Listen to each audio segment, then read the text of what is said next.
ប៉ាចូលឆ្នាំហ្នឹងលោកប៉ាចង់ពិសាអីដែរលោកប៉ា អូយកូនអើយ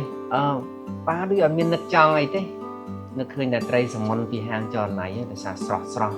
ហើយញ៉ាំលើកណាក៏ឆ្ងាញ់ហើយបើកម្លាំងប៉ាមែនទេចុះជំទាវអូនចង់ញ៉ាំអីដែរអូយរត់ដងបងដឹងថាអូនឯងជួយចិត្តសាច់គោអូស្ត្រាលីពីហាងចរណៃហើយ ចាលោកប្តី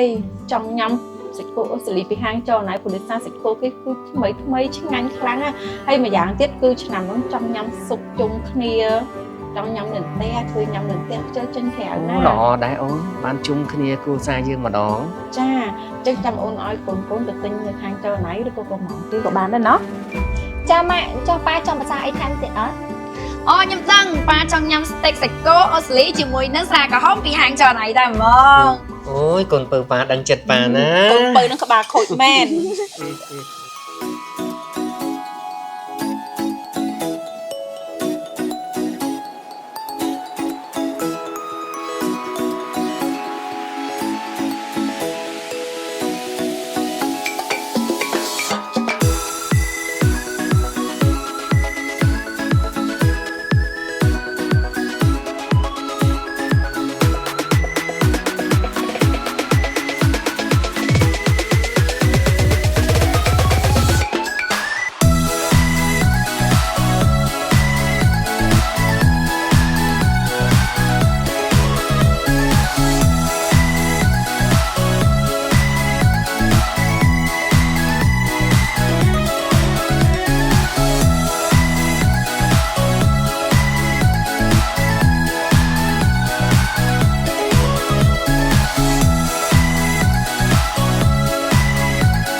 មុន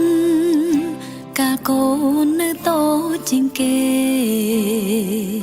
មានបងមើលថែមានពុក